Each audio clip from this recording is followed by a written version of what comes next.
Well, welcome back to another Thursday episode from your boys at the Buffalo Happy Hour. Today we have another educational episode for you.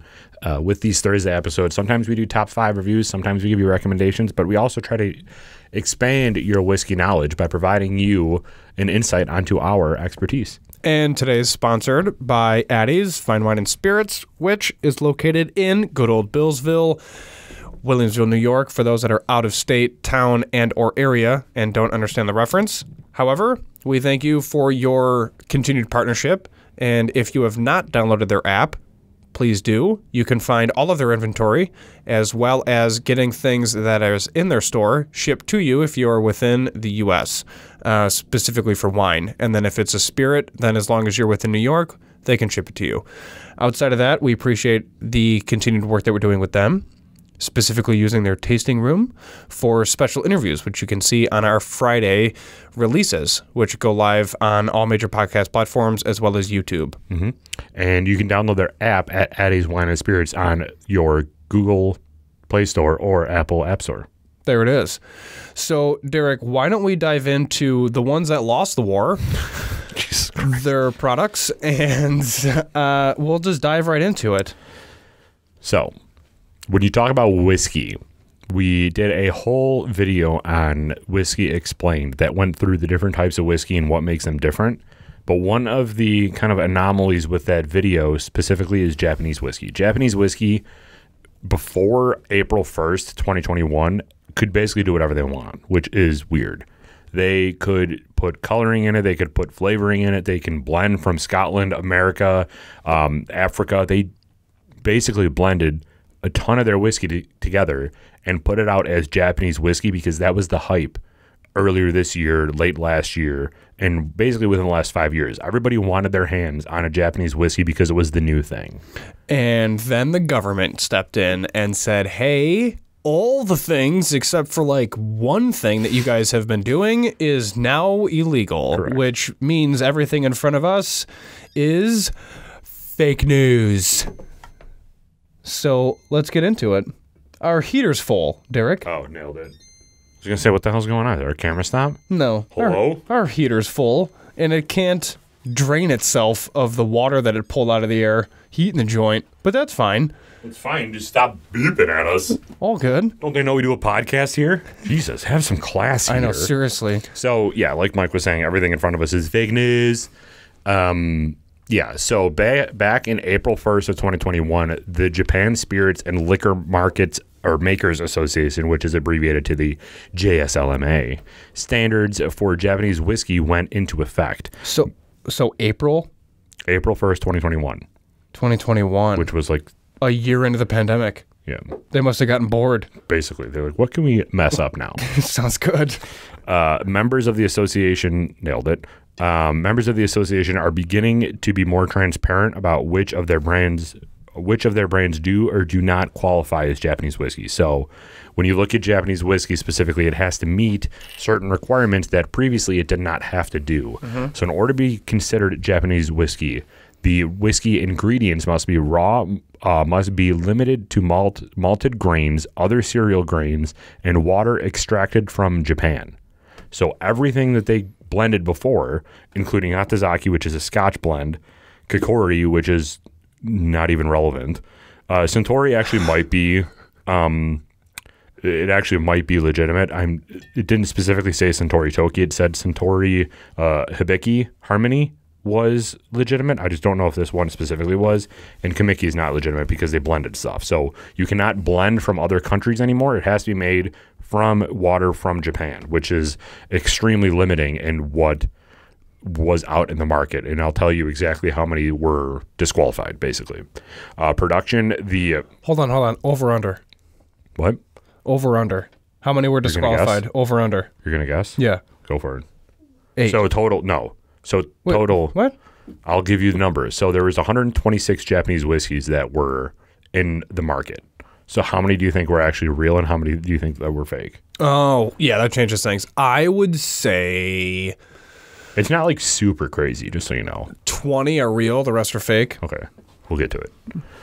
Nice. So production, sacharification, fermentation, and distillation must be carried out at a distillery in Japan Alcohol content at the time of distillation must be less than 95% alcohol, which is similar to, you're going to notice these requirements mimic Scotland because Scotland has the same requirements for Scotch. You can't blend American whiskey to make Scotch. It has to be made in Scotland. So these are very similar to the requirements coming out of Scotland, just obviously specific for Japan. Aging, the distilled product must be poured into wooden casks. Note that because that is very interesting, specifically in the whiskey world. Poured in wooden casks, not exceeding a capacity of 700 liters, and matured in Japan for a period of at least 3 years thereafter, which again is very similar. You look at Scotch, you look at Irish whiskey, it has to be aged a minimum of 3 years. Now, why I wanted to point out the wooden casks is because in every other legal formation of whiskey, regardless of where it is, they specifically mention oak casks. That is very interesting when it comes to Kamiki over here. Even though it's not legally considered Japanese whiskey anymore because they blended, they can still use this process, which is they're aging their whiskey in cedar casks, which is a completely different flavor profile than any of us are used to because you're using cedar as opposed to oak. So that's very fascinating that they didn't change that. And I think it's probably because they wanted to differentiate themselves from the rest of the world. Right. The bottling must take place only in Japan, obviously, with alcoholic strength of at least 40% at such time, which again is very similar to everything else, including bourbon and American whiskey. And plain caramel coloring can be used, but no flavors can be added. So again, similar to Scotch and Irish whiskey, Canada can add flavors for some godforsaken reason, but you shouldn't be drinking Canadian whiskey anyway. But you cannot add any flavors to this. So that's it from the legalization standpoint. What are your thoughts? Do you remember these at all? Yeah, I remember them. Do you like them? I remember they lost too. I'm not a massive fan of a majority of them. Yeah. So mainly because it was rice heavy. True. This one specifically was very rice heavy. Yeah. So out of the 126 Japanese whiskey products out in the market at the time of this analysis, which was conducted by a Japanese company, a dude that was like certified in shochu, and like other Japanese whiskey certifications. Weird. Out of 126 Japanese whiskeys in the market, 55 were considered real Japanese whiskey. So 43.7% were considered real. Was I close? No, you said... Nailed it. What'd you say, 20? Yeah. Yeah, I think you said 20%. Or you said 20 total. Yeah. Yeah, which was like... Yeah, 5%. Okay. No.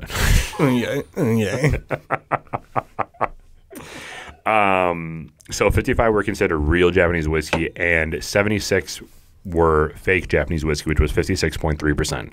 Some to note that are fake: Hatazaki, fake news; Kikori, fake; Suntory Toki, I'm not 100% sure; Kamiki, fake; Yamato single malt is fake. It's shochu. It's not actually whiskey. It's considered shochu, which is a different alcohol distillate coming out of Japan. With that, you also have regular Yamato is fake.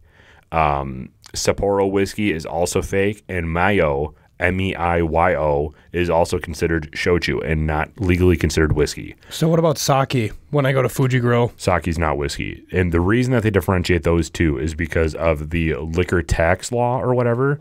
Coming out of Japan, there's a different way to tax whiskey than there is to tax shochu, sake, and other like distillate products coming out of Japan. The more you know. Correct. So all of the whiskey that does not meet the new JSLMA category can still be called whiskey, but needs to exclude any factors that relate to Japan, Japanese regions, rivers, city, or include the flag at all. So they can't call themselves Suntory whiskey.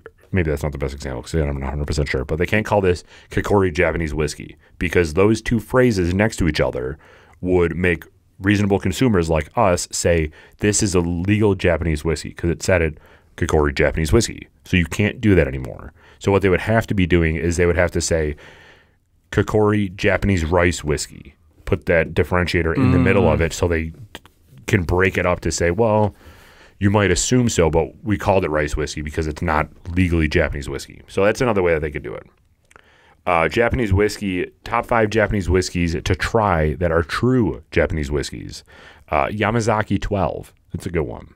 Yamazaki 12 is very expensive, though. It comes in at a whopping $144.99. Goodness gracious. Yeah, it's one of the probably most popular Japanese whiskeys out there. Okay. From what I've heard, it's very good. It's very tasty from what I've heard.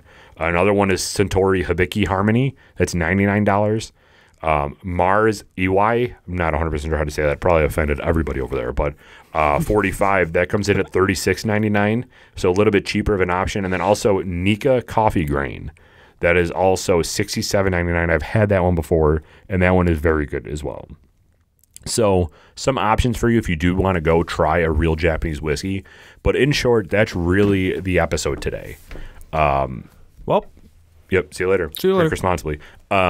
It's interesting because of the fact that it's very new. Obviously, it's only 8 months old at this point, and it's fascinating to see if other regions and countries. What do you think? Do you think yeah, that, of course they will. Of course they will. like France, will they come out and say? I hope so, because what they're doing now is just ridiculous. I got into a fight with someone the other day. They said it was good. I'm like, I hate you so much. Yeah. I don't even know who you think you are. Yeah, wait 7 years for your taste buds to change again, and then you'll realize, we'll talk about when you're older.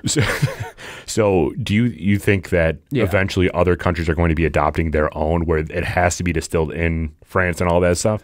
A lot of it is because, too, it pays more homage to their own nation. Yeah. So having that exclusivity, nailed I like it. that. Yeah. And then also, it's just kind of like an industry standard across the board for everybody to follow. I think it just makes sense, like EU things and NATO and, I don't know. Just throwing out terms now. Article 5, crushing it. But yeah, I think that's Bill of Rights. the deck of Ind, the good old deck of Ind. I think that's what's going to happen. Is just countries are going to kind of follow the same suit, and then it'll all be understood that this is kind of what you have to do to make your own country's whiskey. Plus, I think that makes sense anyways. Yeah. So instead of just going totally off the rails like what we do every week anyways, but yeah, it's fake news. Do you think that will come first? So two situations here. Do you think that India will create their own laws for it? Or do you think that Japan will go even more in-depth and say this is a Tokyo whiskey? This is a other city in Japan? The latter. First. Yeah, you think that's going to happen first? Yeah, yeah. I mean, plus Japanese, as a culture, they like structure and things all ducks in a row. I think that'll come first before India steps up and makes a law. Yeah. It's interesting because there's a lot of whiskey coming out of India. A lot of whiskey, and it's very good too, but they source it a lot. So it'll be interesting to see. Where do you guys think the whiskey industry is going to go next from a different country standpoint? Do you think that India is going to come up with laws next? Do you think another country is going to come up with laws next? Or do you think Japan's going to expand? Let us know in the comments below. We really appreciate your time. It was a good episode. Yeah. Let us know if there's another whiskey that you would like us to talk about. All the information that we did present to you was found obviously online, but a lot of the requirements were from Save and Thieve Society. So Save and Thieve, thank you very much for providing us with those guidances. We are bourbon stewards, so we did want to utilize some of that information when possible. Unbelievable. So thank you, everybody. Shameless plug. Hell yeah. Thank you, everybody, for joining. If you are going to drink any Japanese whiskey, we highly recommend you putting it down and grabbing American. No, I'm just kidding. We do recommend always drink responsibly, be a good person. And Michael, win the war, don't litter. We're out.